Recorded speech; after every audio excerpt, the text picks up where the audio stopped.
Hey folks, CA Rachna Ranade here and I welcome you all to a very important video, especially for those who hold Vodafone Idea shares or who are wanting to know about this company. This stock surged almost 20% on the April Fool's Day. I mean, on the 1st of April, it surged by 20%. Why? Because a news came up that the government has resolved to convert a sizable chunk of company spectrum dues into equity shares. In simple words, what happened was that Vodafone Idea was liable to the government to the tune of 37,000 crore rupees almost. Okay, I'm rounding it off. Instead of paying that money in cash, they paid it by giving equity shares of the similar amount. With this, so many people got really interested in this stock, and this stock actually surged by 20%. All those super optimistic people started to feel that "Arey, this stock is only at 8 rupees right now. With these dues now vanishing, there is a chance that this stock may go from 8 to 80 rupees. Is that possible or not? We are going to answer all the important points that can come up for this stock, and can the stock go from 8 to 80 is what we are going to answer towards the end of the video. So keep on watching the video till the end. Well, as I said just now, only 37,000 crore rupees ka problem has been tackled right now by issuing equity shares to the government. The whole question is that what is the tune of the total debt which is payable to the government, and that number is 2,10,000 crore rupees. Out of 2,10,000 crore rupees, only 37,000 crore rupees has been tackled right now, which is just 17% of the total amount due. Now, with issuance of equity shares, do you know how the new shareholding looks like? That's how it looks like. Vodafone is left with only 16% share. Aditya Birla Group is barely left with a 9.5% share. Government of India has already reached 49% stake in Vodafone Idea.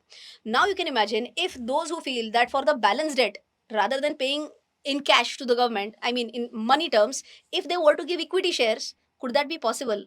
Ideally, no, because in that case, Vodafone Idea would become a government company. Because as per Companies Act, any company in which government holds more than 50% is treated as a government company. And to the best of my knowledge, I don't think such a thing has happened in the past, that just to clear the dues, government has kept on buying shares of that company and then it becomes a government company. So henceforth, whatever dues need to be cleared by Vodafone Idea, they have to be paid in money. One more thing is that we typically say that when promoter holding is low, then the motivation levels could be questioned, and that is what has happened with VI right now, where Aditya Birla Group and Vodafone PLC both put together are holding barely 25%. So I hope both basic problems are clear. But is this the end of problems? No, there are so many more problems lined up for this company. So let's talk about these in the immediate next section of the video.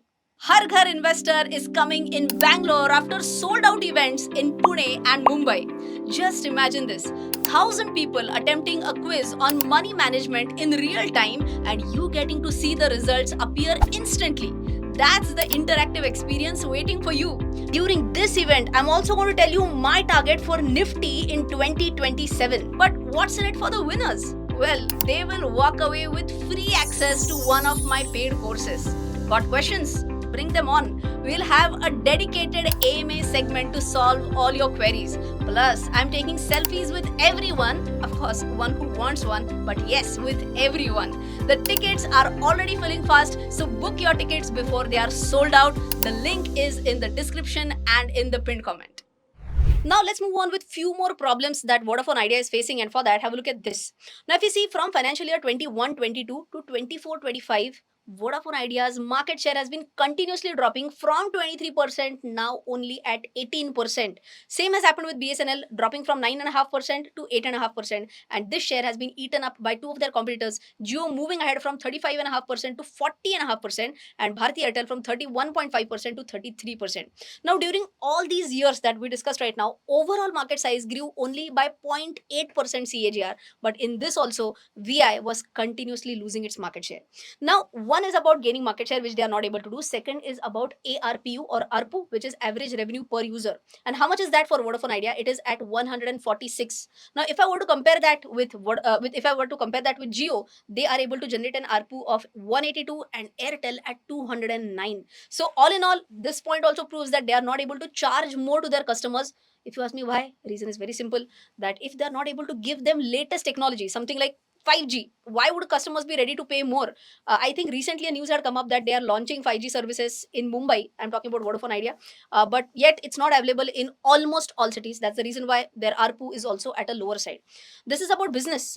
Question is, what about the financials? And for that, we'll have to go to Screener. Now here on screen you can see the sales number. It is continuously rising, agreed. But if you have a look at sales growth, sales has grown at barely 3% for a 5-year CAGR. You're saying at least it's a growth, na? What about profits? Have a look at this. Profits have just gone down year on year from 2017 to TTM, latest 12 months data. You can see that the number has been crazily growing. Of course, it has softened a little bit, but still, see, 1 year you are making almost 27,000 crores of losses. That's pretty bad, right? And when has this streak of losses started? It started back in 2017, and something had launched in 2016, that was Jio Telecom, right? With the launch of Jio, see what happened with Vodafone Idea, and that streak has just continued with the losses. More losses is equal to the net worth also could turn negative. Has it? It has. If you see your equity capital is of 69,700 crores and the reserves are of 1,65,000 crores in negative. That's pretty bad, right? If I'm talking also about the cash flow from operations, it is positive, but it is not enough to fund the 5G rollouts. Now, if they are not able to do that with the existing cash flows, can they take a loan from the bank? Yes. But if you look at the latest credit rating given by CARE, it is at BB plus. It's not that super high, and that is the reason why they may not be able to get loan at a comparatively lower rate of interest.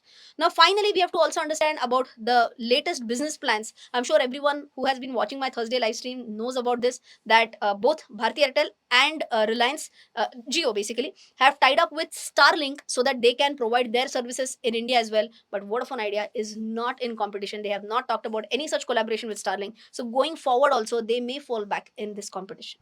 And now finally coming to the $1,000,000 question, whether this stock will skyrocket from 8 rupees to 80 rupees. I think all the people who are sane would have already gotten the answer, because I said that the sales are not growing that great. ARPU is at the lowest amongst the competitors. They are in continuous losses for the last 8 years. We did say that yes, they are generating a positive operating cash flow, but not enough to fund for their future 5G rollouts. We also discussed the fact that their debt, their credit rating is not that great. So even if they are able to get a debt or a loan, that will be at a comparatively higher rate of interest. We did say that 37,000 crore worth of loan payable was converted into equity, but the total dues outstanding to the government are to the tune of 2,10,000 crores.